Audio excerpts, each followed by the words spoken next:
Bien installée depuis plus de 20 ans avec sa petite famille à Bois-Châtel, Mélanie Giroux opère son entreprise de graphisme. Voilà que lui vient l'envie d'embrasser une carrière tout à fait différente, soit celle de l'agriculture à Château-Richer. La famille a emboîté le pas, si bien que tous participent à l'aventure.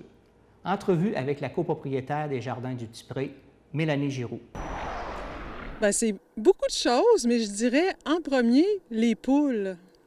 Parce que moi, j'ai vraiment une passion pour les poules, puis je voulais chercher un endroit pour avoir un grand poulailler pour pouvoir avoir plus de poules. Et là, tout d'un coup, on a vu l'annonce que si c'était à vendre. Mon conjoint, il a une érablière depuis 25 ans, puis lui, de son côté, il regardait ça aussi pour voir peut-être avoir une érablière au niveau commercial. Et là, on a vu qu'il y avait un potentiel de 2000 à 2500 érables ici qui n'étaient pas exploités encore.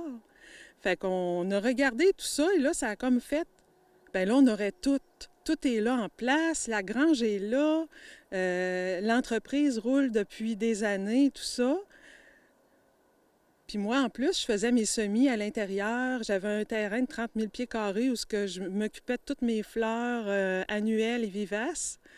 Je faisais mon jardin aussi, on faisait ça ensemble. Puis mon conjoint a toujours aimé travailler dans la terre à bois et tout ça. Fait qu'on a décidé de faire le saut comme ça, mais je dirais qu'en premier, ce qui nous a amenés vers là, c'est beaucoup de choses, mais surtout nos passions.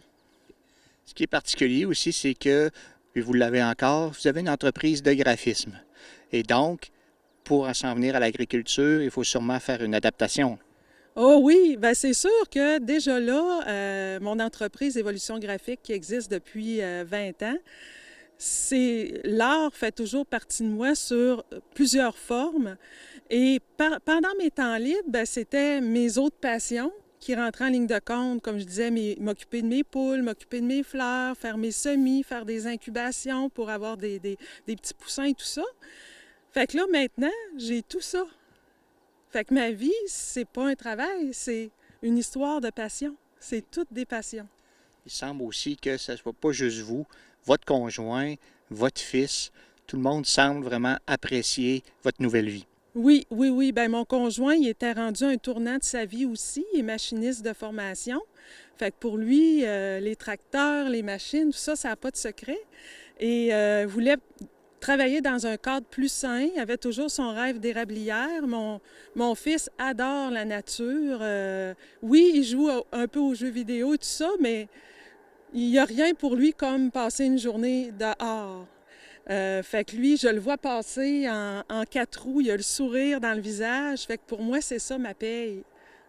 Oui, c'est sûr qu'on a une entreprise à faire rouler, mais quand je vois ça, c'est vraiment ça qui est important pour moi. Puis qu'on soit toujours ensemble, qu'on ait un projet commun. Moi et ma famille, c'est vraiment, là, ça fait partie de mes valeurs vraiment profondes. Voulez-vous décrire un peu justement la propriété, en quoi ça consiste? Bien, la propriété, au départ, c'est 100 hectares, dont 25 hectares en culture. Ensuite de ça, on a 75 hectares en forêt, dont la première partie, là, qui est vraiment pour l'érablière. Ensuite de ça, bien, on a aussi le kiosque, la parcelle qui est proche, qui est entre la 138 et l'avenue Royale. Aussi, on a le complexe de serre, où on fait pousser des légumes en serre, des fleurs annuelles, les fines herbes au printemps, qui se poursuivent aussi là, une bonne partie de l'été. Et mon poulailler, bien entendu. Il ne faut pas l'oublier, c'était un point bien important pour moi. Si les gens qui viennent ici aussi, je crois qu'ils peuvent aller dans les champs puis faire de l'autocueillette. Oui, bien ça va être une nouveauté cette année. On a pensé à ça, faire un champ d'autocueillette, mais toujours dans le but un petit peu éducatif, que les familles puissent venir avec leurs enfants. Puis c'est vraiment un autocueillette diversifié de légumes et de fruits. On va avoir les cerises de terre toutes dans le même champ. Les cerises de terre, les tomates, les concombres, les aubergines, les piments, les gourganes, les céleris, les choux. Fait que les familles vont pouvoir venir, puis les enfants vont pouvoir voir comment pousse un légume. Je pense que c'est important aujourd'hui de sensibiliser les enfants à comment pousse Ça ne vient pas de n'importe où, ça vient de la terre, puisse cueillir, aimer les légumes, aimer en manger dans un cadre naturel. Ça pourrait s'implanter quand, ça, cette autocueillette-là? Dès cette année, OK. le champ est déjà prêt et bien, il est prêt. Les légumes ne le sont pas tout à fait encore, mais c'est une histoire de quelques jours, de quelques semaines pour certains légumes. Et ça, c'est sûr que je vais tenir les gens au courant sur notre page Facebook. Là, dès qu'on a des cueillettes qui commencent et tout ça, qui vont pouvoir venir et faire les récoltes, c'est vraiment à côté du kiosque, très facile d'accès. Je crois que vous avez parlé de la propriété ici, mais vous avez aussi un autre projet qui est en cours, une autre terre. Oui, en fait, c'est que nous, ici, avec nos 25 hectares, ça nous prend toujours environ 25 hectares pour effectuer les cultures qu'on a besoin de faire. Donc, pour éviter de vider notre sol, on a besoin de faire une rotation. Et là, on cherchait une terre pour louer, pour justement utiliser que la moitié de notre terre et une autre terre pour compléter et faire la rotation des cultures et tout ça, afin de préserver, bien entendu, le sol. Donc, on a fait appel à la banque de terre qui est gérée par Développement Côte-de-Beaupré, qui nous ont aidés à trouver vraiment une personne qui avait une terre puis qui voulait que quelqu'un fasse son entretien. Et nous, bien, qu'on avait besoin d'une terre. Fait qu'on a réussi, grâce à leur aide, à faire un maillage. Fait que dès cette année, on a déjà une terre en location.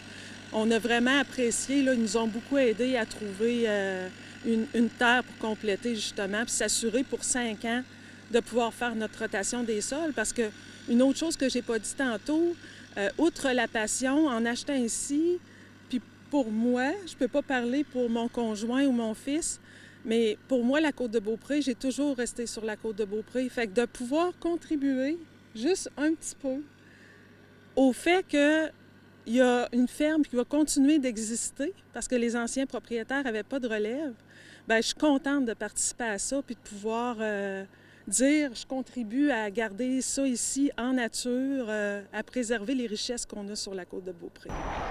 Bien, c'est beaucoup de travail, là, mais honnêtement, ça vaut la peine. Là.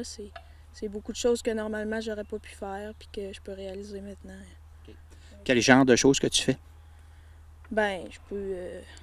Bien, j'ai des légumes extrêmement frais, là, et je peux les manger dans le plat si je veux, là. Okay. Dans le fond, c'est ça, puis c'est vraiment valorisant, là. Comment ça a été l'adaptation à partir de Bois-Châtel, sans venir ici, travailler dans les champs, tout ça? Bien, ça n'a pas été trop dur parce que je suis vraiment habituée de travailler. Depuis que je suis tout petit, mon père m'amène avec lui, là, fait que ça n'a pas été un si gros changement. C'est sûr que c'est des légumes, là, mais on change, puis ça va bien.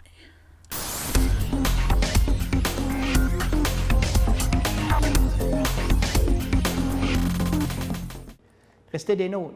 Après la pause, notre chroniqueur Laurence Cassita vient faire son tour en studio.